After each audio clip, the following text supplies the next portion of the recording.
Had a bad game with that. We did not protect the football. It's not good. It's on me.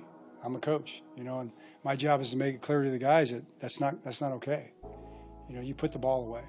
You put So, Ravens flock, we are back to being at a rock bottom standpoint when it comes to the morale of the fan base after a mind boggling Thanksgiving collapse against the Cincinnati Bengals, where we lost 32-14. And, and mind you, this is the Bengals team that normally we dominate. Lamar in his career is 11-2 versus the Bengals and 7-2 versus Joe Burrow when they both play. We usually put up a way better performance against them. But in this game, we just came out like in many games, like in many meaningful games, we go out there and we look undisciplined, unprepared, and we look like we lack a sense of urgency. Like, I've lost count at this point of how many times I have pointed out these three things where, again, undisciplined, unprepared, and lack of urgency. Like, these guys are just going through the motions. And I've stated many times that I do believe that this is a direct result of the coaching. I do believe that this is a result of how they're being coached, because you see other teams that have better or more locked in coaches, and they never go on the field and they look like that. They look like they're fighting for their lives, even if they're not as talented as the opposing team. And in many cases, that's how upsets can happen, because even though they may not be as talented, they just wanted it more than the other team. And even though I've said many times that I believe that this is a coaching issue, many fans, when I bring up John Harbaugh, many Ravens fans, they get very mad and they never want to blame John Harbaugh. The offense can play terrible. They don't blame John Harbaugh. We abandoned the run. They don't want to blame John Harbaugh. We get unnecessary penalties that just completely unnecessary penalties. They don't blame John Harbaugh. The defense can't stop a nose. They can't stop a nosebleed, let alone an opposing offense. They don't blame John Harbaugh. We could have mishaps on special teams. They don't blame John Harbaugh. It's almost like they don't think he's responsible for anything. Even though in these instances, I do believe that he plays a massive role in it.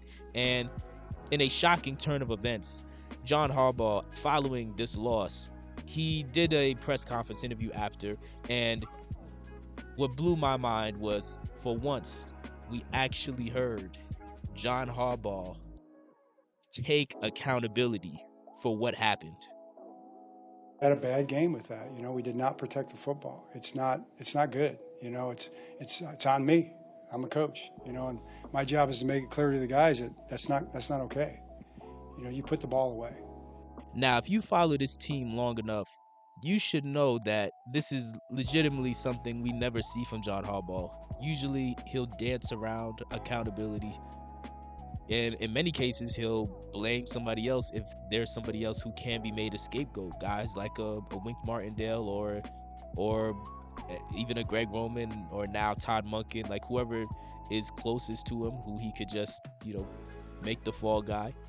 But to hear the most stubborn and arrogant coach in football sound like this and actually have this, I don't want to say epiphany, but this moment of just owning up to saying, hey, this is on me. I should have had these guys more prepared. I should have made sure to emphasize protecting the ball. It almost feels as though John Harbaugh may be at his wit's end. And I definitely think that is the case. I do believe that when you see him on that podium, he just looked drained, honestly. He looked defeated. Not to say that he's gonna give up, but he looks like he's at his wit's end. And when many people are at their wit's end, they begin to get a bit more desperate. And I do believe that played a role in why we finally saw a change made at the guard position. They put in Emory Jones for about 15 or 16 snaps, and again, I don't think that's a coincidence. I think despite how many times Harbaugh has tried to lie about the guys and how well they're playing, and he's tried to, clown us for thinking that we know what we're talking about when we're saying, hey, man, we need to make some changes at guards, and he's calling us just people at the end of the bar. He, it, I feel like him having to watch us play the Cincinnati Bengals, who have literally not only the worst statistical defense in the NFL, but this season they were on pace to have one of the worst statistical defenses in NFL history. And this is a defense in Cincinnati that notoriously has no pass rush when Trey Hendrickson doesn't play. Like, Trey Hendrickson is literally their entire pass rush. And despite Trey Hendrickson not playing, he had to stand there and watch a bunch of bums, honestly, just a bunch of bums on the Cincinnati defensive line go out there and dominate us. They were looking like they were looking like they were Myles Garrett. That's how dominant they were. And in that moment, as stubborn as John Harbaugh is, I do believe John Harbaugh got desperate enough to say, hey, you know what, man? I gotta do something. And so we finally saw an appearance from Emory Jones Jr. Hopefully, this is a step in the right direction where they only gave him 15 or 16 snaps, but hopefully next week that could be bumped, because he is a rookie and he did miss, like, not only training camp, but he also missed the first like 10 weeks of the season. So hopefully they could ramp him up and give, because he already despite being a rookie, and again, he's not perfect, obviously, but despite being a rookie, he already looks like a better option than Voorhees and Falele. So hopefully next week we can see him go from maybe 15 snaps to like 25, 30 snaps, or who knows, maybe he could just flat out just take the job, right? Because it would, at this point, he's already shown more promise. So it would definitely benefit us to get him as many reps as possible, not only for his sake, but also for the sake of trying to hurry up and build chemistry. Because another issue that Harbaugh has when it comes to him trying to stick with his guys on the offensive line who were playing terrible was, when you wait this long, some people will argue that you're trying to maintain continuity, try to maintain that chemistry, but that's completely unnecessary if the team sucks, or if the unit sucks, and the offensive line unit does suck. So it's really frustrating that we had to wait this long to see a change be made.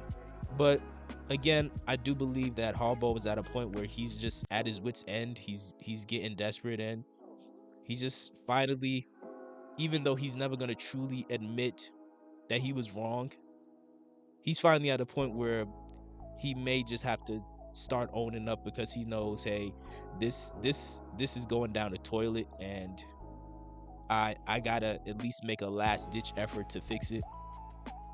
And again, when you see him on that podium, he looked very, I don't want to say pathetic, but he looked very drained spiritually. He looked very defeated.